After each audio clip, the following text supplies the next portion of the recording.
नमस्कार, स्वागत है आपका एनबी न्यूज पर। आपके साथ मैं हूं प्रगति और आप देख रहे हैं मध्य भारत बुलेटिन की शुरुआत करते हैं। जहां मध्य प्रदेश की राजधानी भोपाल में मध्य प्रदेश कांग्रेस अध्यक्ष जितेंद्र पटवारी ने कहा है कि किसी भी शहर में अंतर्राष्ट्रीय क्रिकेट मैच के दौरान खिलाड़ियों की सुरक्षा सरकार की जिम्मेदारी होती है।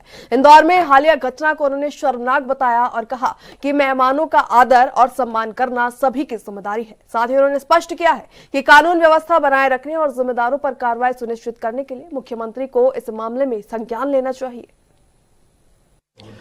जब अंतर्राष्ट्रीय क्रिकेट मैच किसी भी शहर में किसी भी प्रदेश में होते हैं तो सरकार की महती भूमिका बन जाती है कि उनकी सुरक्षा कैसे हो, स्टेडियम से होटल तक कैसे आए, क्या इंतजामात हो।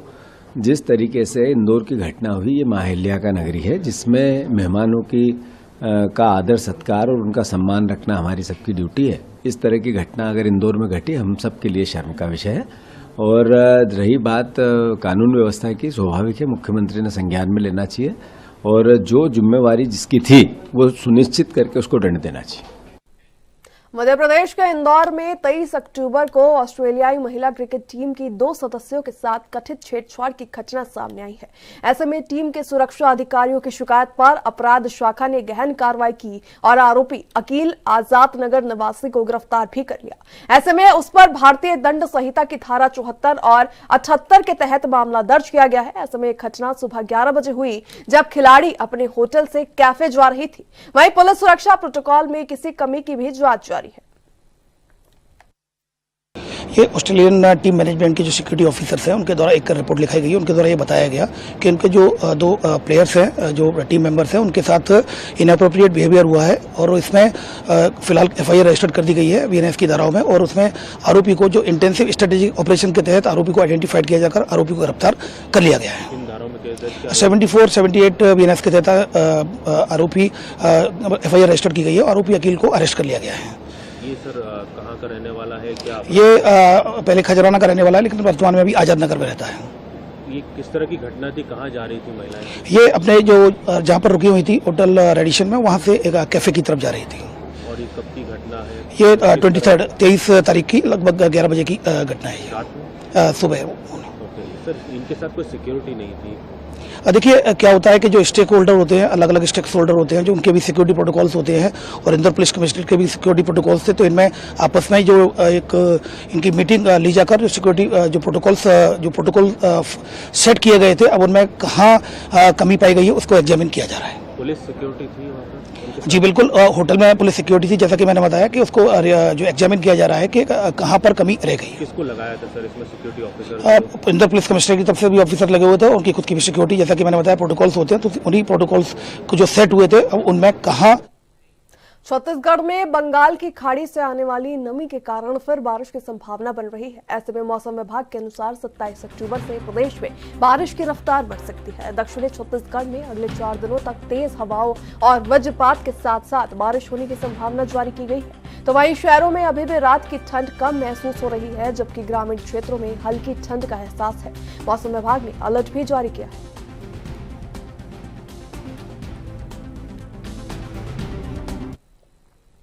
छत्तीसगढ़ के कबीरधाम जिले के बोडला क्षेत्र में अवैध खनन अपने चरम पर है। ऐसे में सरकारी और निजी जमीनों पर ठेकेदार नेता बनकर कानून का और खनन करवा रहे हैं। ऐसे में अधिकारी कार्रवाई से डर रहे हैं। वहीं अब वनांचल क्षेत्र में भी अवैध खनन बढ़ गया है। हरे भरे वृक्ष कट रहे हैं। रात के अंधेरे में ये कारोबार तेजी से होता है। वहीं जिम्मेदार अधिकारी और प्रशासन कार्रवाई से कतरा रहे हैं, जबकि मुख्यमंत्री ने स्पष्ट रूप से कार्रवाई के निर्देश जारी किए हुए हैं।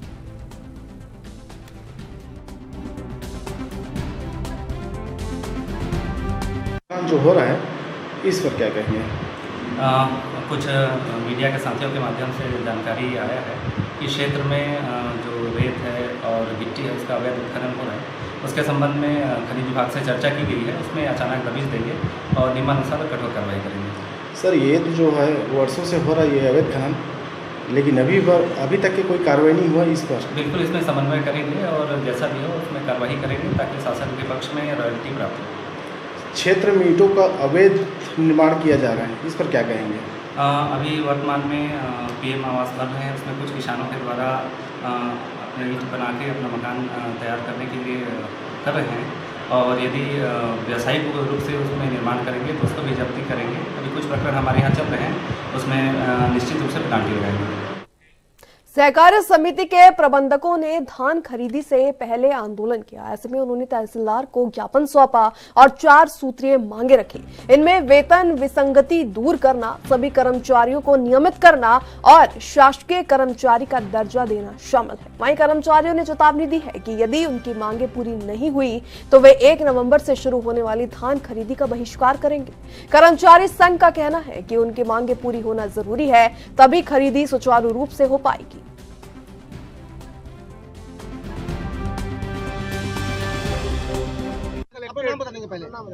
मेरा नाम मोहम्मद मुस्लिम फिरदौसी है। मैं जिला अध्यक्ष सहकारी कर्मचारी संघ सरगुजा को लेकर के आए थे। हम लोग अभी धान खरीदी जो चालू होने वाला है शासन का, हम शासन के नीति का विरोध नहीं कर रहे हैं।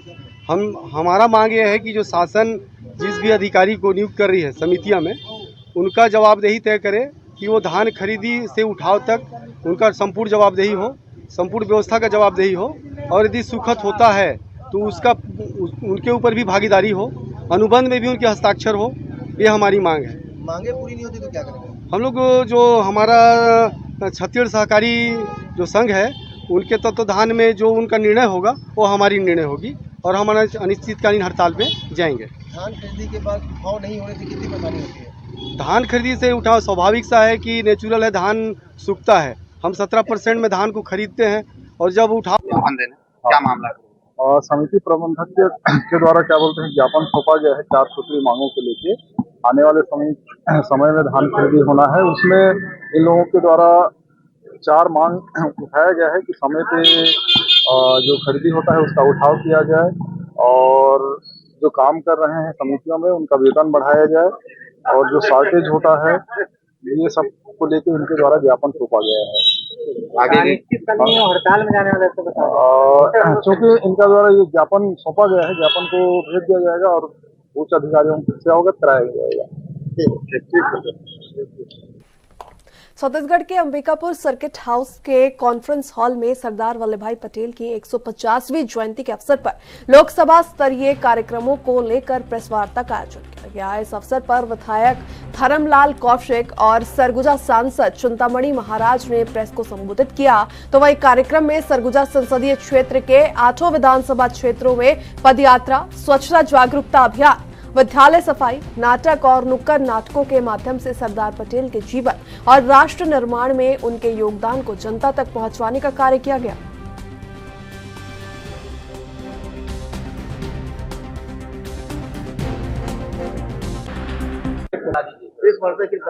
सरदार वल्लभ भाई पटेल जी के 150वीं जयंती को लेकर के यूनिटी मार्च, एक भारत आत्मनिर्भर भारत, इस विषय को लेकर के माननीय प्रधानमंत्री भारत सरकार के द्वारा जो कार्यक्रम तय किए गए हैं उसमें पदयात्रा कार्यक्रम पूरे देश भर के जिले में तय किए गए हैं और 31 अक्टूबर को रन फॉर यूनिटी बच्चे लोगों का दौड़ और उसके बाद में पद यात्रा हमारी होगी, मार्च होगा। उसमें हमारे चिंतामणि महाराज जी के नेतृत्व में 8 विधानसभा में 13 अक्टूबर से हम लोग 13 नवंबर से शुरू करेंगे और 17 तारीख को उसका समापन होगा। अंबिकापुर से उसको प्रारंभ करेंगे।